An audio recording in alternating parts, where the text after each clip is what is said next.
Um, what we're going to talk about today is 10 steps a new owner operator must take to transition to a new property. See, the reason why I came up with this topic and I wanted to discuss it is because this is something that's not really talked about.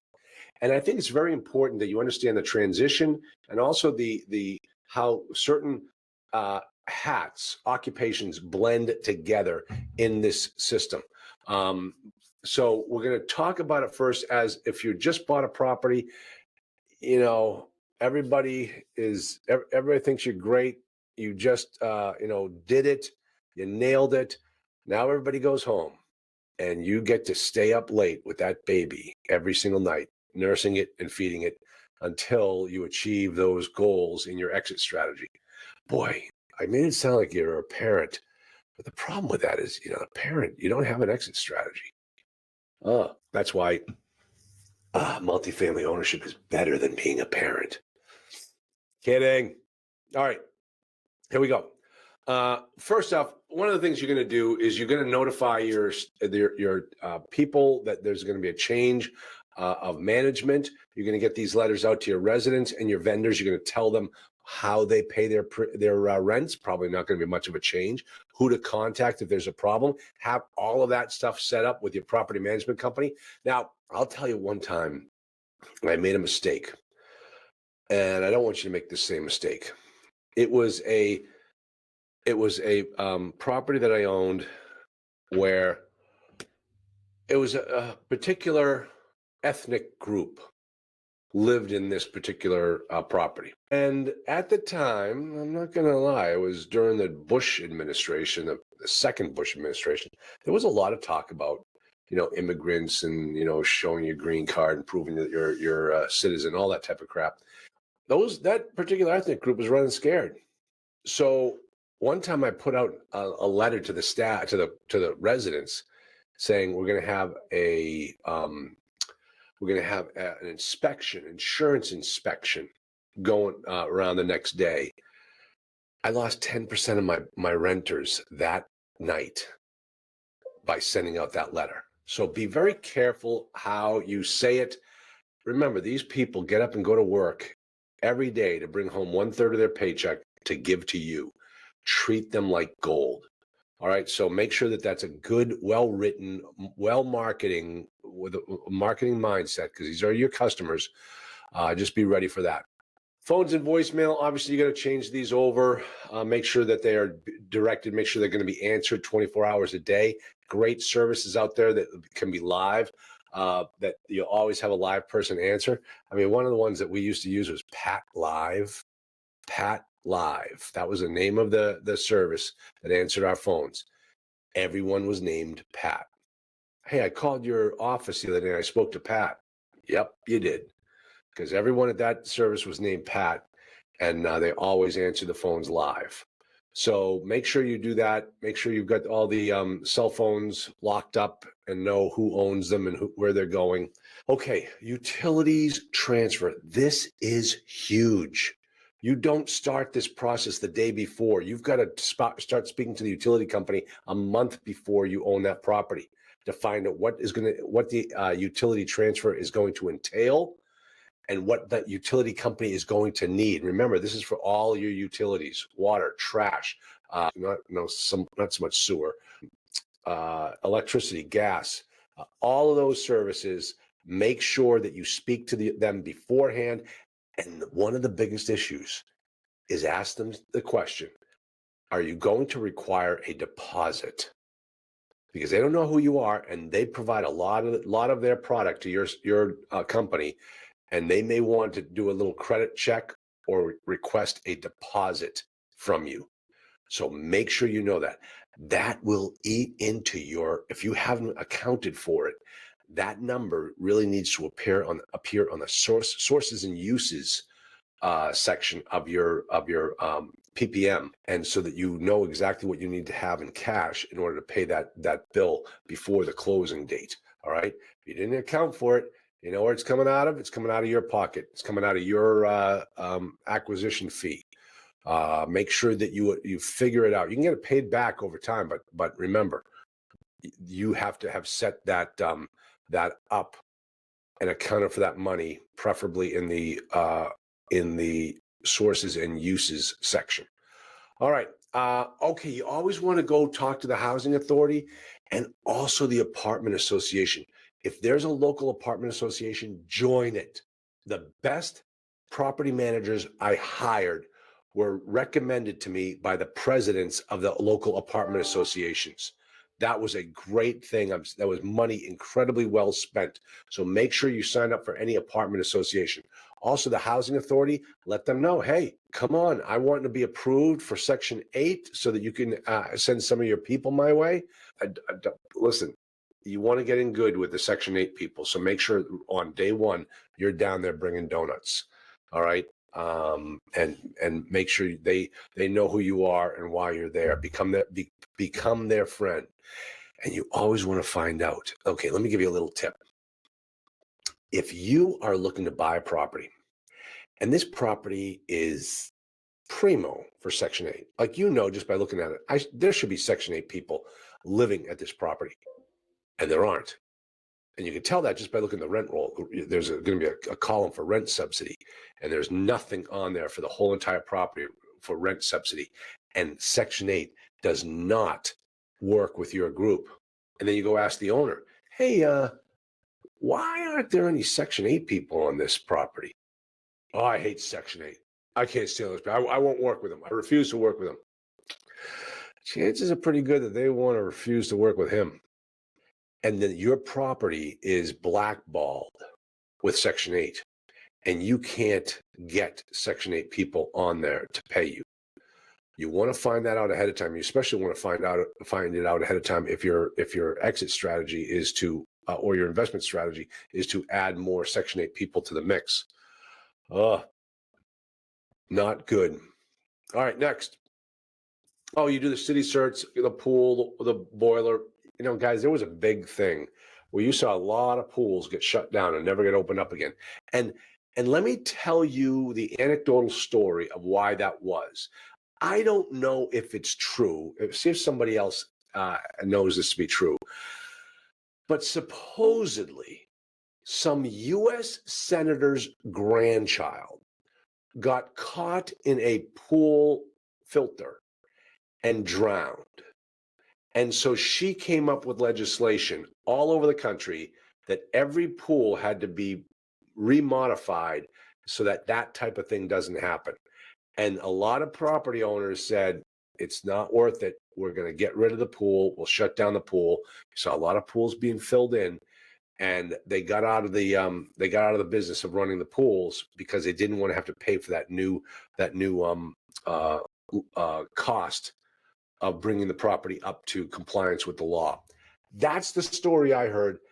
I never saw any proof of it, but that's what everybody kept talking about. If anybody wants to prove me right or wrong, I would appreciate it. All right. Okay, this is key. This all goes to your marketing.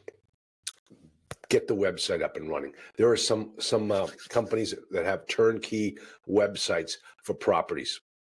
Get the floor plans up there. Get it so that your tenants can pay their rent right through the website. Get it so people can apply for residency right through the website. When I first got in this business, nobody had a website. Now the stuff that happens is absolutely fantastic. You also want to capture their email address. You want to make sure that the property management system captures their email address, captures their cell phone, so you can get messages out to everybody with just a push of a button. It's fantastic how the systems work nowadays. We are probably going to be talking about this at our session in Florida, where we do the transition from asset management to property management. But that is something that you definitely want to have all this stuff done up ahead of time. Make it look like you're a pro. That would be the best thing, is when you walk on that property, let all your tenants know this is how we're doing things from now on. Educate them, train them as customers, and they'll be the best customers you ever had. Let's see. Vendors, obviously, you're going to transition these vendors over. Shop around. Do we have to keep using the same landscaper? Was he that good? How much does he charge? Does anybody else want the business? Cable, you're going to be kind of tough, but you want to make sure that any money that is due you from the cable company. You want to let them notify them what new account they can send it to. Pest control, you want to get all these third-party contracted vendors already set up ahead of time so that you're ready to rock and roll on day one. All right. Okay. Now, this is crucial. This is where we really start talking about the blend between asset manager and property manager. And right now, the talk in the industry is that those two occupations are becoming one because of starting here with the budget. Obviously, when you're putting together this deal to go to your investors to raise money, you've got a budget. You figure out what the NOI should be every single year on this property. Now, what your job is as an asset manager is to manage to that budget. And when you manage to that budget, who's the one that's doing the boots on the ground? It's the property manager. They need to know what you expect of them in order to keep your investors happy. So you create the budget. And the beautiful thing about the way property management systems work is you can take that budget and put it into the system so that you know that any amount of money that goes into this particular category, it's going to send up a red flag that you've overspent your budget for the month. And then you, as an asset manager and a property manager, need to come together and say, hey, we got to watch this. I mean, we just blew through this budget. What happened? We can't keep having that, because you have to look at this as an asset, not just as the property, because you got to keep those investors happy. Especially because these property management systems will generate reports every single month and your investors will want to see them. So when you start blowing through the budget, they're going to be questioning you as an asset manager. You've got to work together with the property management company. And this is basically what I mean. Number 9, you got to introduce a property manager to the asset manager. Those two people have to do the most important thing, which I'm going to say in just a moment, which is right there: communicate, communicate, communicate. And I said, this is the number one thing. You've got to get all your parties on board and communicating together and understanding what's going right, what's going wrong. Now, number 10, and this is something that you don't think about. And obviously, as an attorney, I think about these things. When you sign that purchase and sale agreement way back when, one of the things you negotiated was the length of time that the seller's representations and warranties remained valid and in force. Now, what does that mean? What do you mean valid and in force? That means that if there's any breach of a seller's representation or a breach of a seller's warranty, there only can be a certain length of time that you can go back and get compensation for the breach. You see, the seller, in his inducement to get you to buy, is going to make promises like, I promise that this won't happen for the next 12 months. I'll give you an example of what I mean in a moment. This won't happen for the next 12 months. Okay, so this is now, we're still within the first 12 months and something happened. Well, what you have to do is the property manager and the asset manager need to be aware of all the reps and warranties that were promised back at the purchase and sale execution stage, so that they can make sure that the seller is living up to them. And if they're not, they have to bring it to your attention so you can go take action against the seller. So this is a very important part that everybody seems to forget. You've got to remember to go look at that purchase and sale agreement, make sure that you see the reps and warranties, and you're going to make sure that the seller lives out to the terms of those reps and warranties. All right. And that is obviously communicate, communicate, communicate. That is key. But that is really some of the things I want. The primary thing I want you to start thinking about in this, with this particular presentation, a little abbreviated version, but the thing I want you to take into consideration is that the property manager and the asset manager have to live together. One is not independent of the other. They have to be communicating on a regular basis. They need to be talking on a monthly basis at the least. Because typically when think about what happens. You get the monthly report comes out on the 15th day after the month. So if something went wrong on the second day of the month, we're now 45 days away from that event occurring. And then that report needs to be distributed and analyzed, and everybody works together. So that is something you need to take into consideration when you're communicating with the asset manager and the property manager. They should be communicating more than every month, because sometimes you can't, if you don't know something happened and it's been cleared up, you can't manage it and you won't be ready for next time. So make sure that the asset manager and the property manager live together. That's really the number one point. And that's what we talk about going forward when we do our asset manager and property manager and acquisition manager. We put those three levels together so that you can all see how a property management, how a multifamily real estate investment business actually works. All right. Hey, listen, good to see you. Keep your powder dry, because cash is going to be king coming up, and that's going to be what sets everything apart. So thanks.